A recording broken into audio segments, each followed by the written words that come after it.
ഞാൻ അപ്ലോഡ് ചെയ്യുന്ന വീഡിയോയുടെ നോട്ടിഫിക്കേഷൻ ലഭിക്കാനായി സബ്സ്ക്രൈബ് ചെയ്ത് ബെൽ ഐക്കൺ പ്രസ് ചെയ്യുക.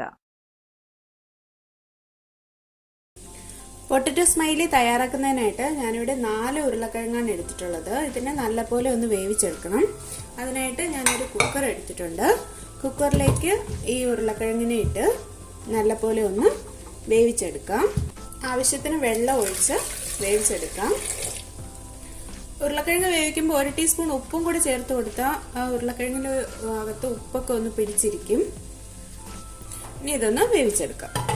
ഉരുളക്കിഴങ്ങ് വെന്തോന്ന് നോക്കാം. ഉരുളക്കിഴങ്ങെല്ലാം നല്ലപോലെ വെന്തിട്ടുണ്ട്. ഇനി നമുക്ക് ഇതിന്റെ തൊലി ഒന്ന് കളഞ്ഞെടുക്കാം. 4 ഉരുളക്കിഴങ്ങും തൊലിയെല്ലാം കളഞ്ഞെടുത്തിട്ടുണ്ട്. ഇനി ഇതിനെ നമുക്കൊന്ന് പൊടിച്ചെടുക്കണം. ഉരുളക്കിഴങ്ങ് നല്ലപോലെ പൊടിച്ചെടുത്തിട്ടുണ്ട്. ഇനി നമുക്ക് ഇതിലേക്ക് കുറച്ച് മസാല ചേർത്ത് കൊടുക്കാം. ആദ്യം നമുക്ക് ഉപ്പ് ചേർത്ത് കൊടുക്കാം. 1 ടീസ്പൂൺ ഉപ്പാണ് ഞാൻ ചേർക്കുന്നത്. നേരത്തെ കുറച്ച് ഉപ്പ് ആഡ് ചെയ്തിട്ടുണ്ടായിരുന്നു, പക്ഷേ ഇതിൽ നമുക്ക് മിക്സ് ചെയ്യുന്നതിനായിട്ട് ആവശ്യമായിട്ടുള്ള ഉപ്പ് ചേർത്ത് കൊടുക്കണം. 1/4 ടീസ്പൂൺ മഞ്ഞൾപ്പൊടി ചേർത്ത് കൊടുക്കാം. 1/2 ടീസ്പൂൺ കുരുമുളക് പൊടി ചേർക്കാം. 1/2 ടീസ്പൂൺ മുളക് പൊടി ചേർത്ത് കൊടുക്കാം. 2 ടേബിൾ സ്പൂൺ കോൺഫ്ലവർ ആണ് ചേർക്കുന്നത്.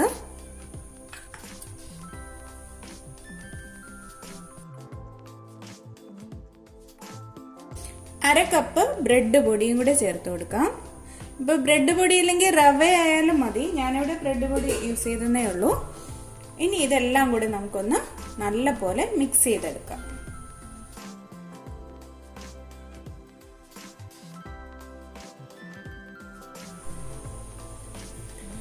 മാവ് നല്ലപോലെ കുഴച്ചെടുത്തിട്ടുണ്ട്. അതിൽ നിന്ന് 1 ഉരുള ഞാൻ എടുത്തതാണ്.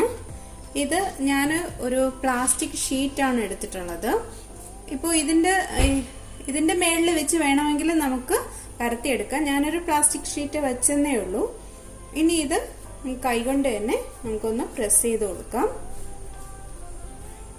ഒരുപാട് കട്ടി കുറയ്ക്കേണ്ട, ഒരുവിധം കട്ടി വേണം. അതുകൊണ്ട് ഇത്രയും മതി. ഇനി ഇതിന്റെ ഒരു ഷേപ്പ് വേണമെന്നുണ്ടെങ്കിൽ ഇതിന്റെ മേളിൽ ഒരു പ്ലാസ്റ്റിക് ഷീറ്റും കൂടെ വെച്ചിട്ട് നല്ലപോലെ ഒന്ന് ജസ്റ്റ് ഒന്ന് പ്രസ് ചെയ്ത് കൊടുത്താൽ മതി. ഇതുപോലെ ഒന്ന് പ്രസ് ചെയ്ത് കൊടുത്താം. അല്ലെങ്കിൽ എണ്ണ തേച്ചിട്ട് വേണമെങ്കിൽ നമുക്ക് ഇതൊന്ന് പ്രസ് ചെയ്ത് കൊടുക്കാം. അപ്പൊ നല്ലൊരു ഷേപ്പ് വന്നിട്ടുണ്ട്. ഇനി നമുക്ക് ഇതുപോലെ എന്തെങ്കിലും ഒരു പാത്രം വെച്ചിട്ട് ഇത് പ്രസ് ചെയ്തെടുക്കാം.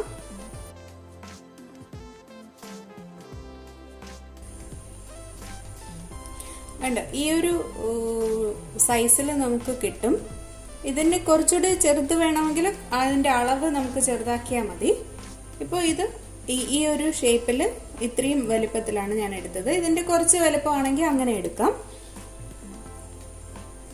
ഇനി ഇതിനെ സ്മൈലി ആക്കാം. നമുക്ക് ഇതുപോലൊരു എന്തെങ്കിലും ഹോളിടാൻ പറ്റുന്ന സ്റ്റോയോ അങ്ങനെ എന്തെങ്കിലും വെച്ചിട്ട് നമുക്കിതിന് കണ്ണ് ഉണ്ടാക്കിയെടുക്കാം.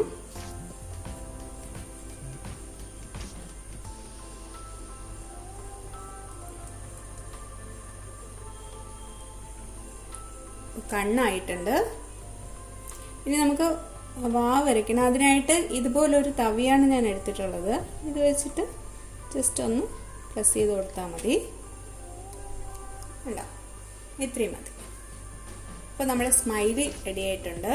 എല്ലാ മാവും നമുക്ക് ഇതുപോലെ ഒന്ന് ഷേപ്പ് ചെയ്തെടുക്കാം.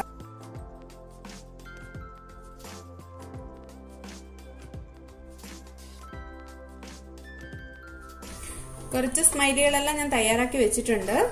ഇനി സ്റ്റൗ കത്തിച്ച് ഒരു പാൻ അടുപ്പിലേക്ക് വെച്ചു. ഇനി പാൻ ഒന്ന് ചൂടാവണം. പാൻ ചൂടായിട്ടുണ്ട്. ഇനി പൊട്ടറ്റോ സ്മൈലി തയ്യാറാക്കുന്നതിന് ആവശ്യമായിട്ടുള്ള എണ്ണ ഒഴിച്ചു കൊടുക്കാം. എണ്ണ ഏതെണ്ണ വേണമെങ്കിലും യൂസ് ചെയ്യാം. വെളിച്ചെണ്ണയോ സൺഫ്ലവർ ഓയിലോ ഏതാണോ നമ്മുടെ കയ്യിലുള്ളത് ആ എണ്ണ യൂസ് ചെയ്യാം. എണ്ണ ചൂടായിട്ടുണ്ട്. നമ്മൾ തയ്യാറാക്കി വെച്ചിരിക്കുന്ന സ്മൈലികൾ ഇതിലേക്ക് ഇട്ട് കൊടുക്കാം.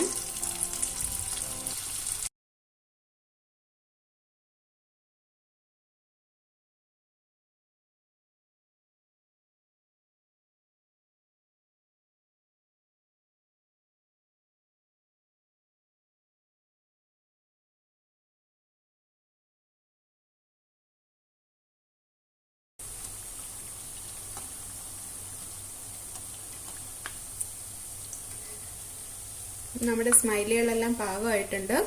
നമുക്കിനി പാത്രത്തിലോട്ട് മാറ്റാം. അപ്പോൾ നമ്മുടെ സ്മൈലികളെല്ലാം തയ്യാറായിട്ടുണ്ട്. വളരെ ടേസ്റ്റിയാണ്. കണ്ടോ, കുട്ടികൾക്കെല്ലാം ഭയങ്കര ഇഷ്ടപ്പെടും. കാരണം അതൊരു നല്ല ഭംഗിയല്ലേ കാണാനായിട്ട്. മാത്രമല്ല ഭയങ്കര ടേസ്റ്റുമാണ്. അപ്പോൾ നമ്മുടെ പൊട്ടറ്റോ സ്മൈലി എല്ലാവർക്കും ഇഷ്ടമായെന്ന് പ്രതീക്ഷിക്കുന്നു. ഇഷ്ടമായെങ്കിൽ ലൈക്ക് ചെയ്യണം, ഷെയർ ചെയ്യണം, സബ്സ്ക്രൈബ് ചെയ്യണം. നിങ്ങളുടെ വിലപ്പെട്ട അഭിപ്രായങ്ങൾ അറിയിക്കണം. വീണ്ടും പുതിയൊരു വിഭവമായി നമുക്ക് കാണാം.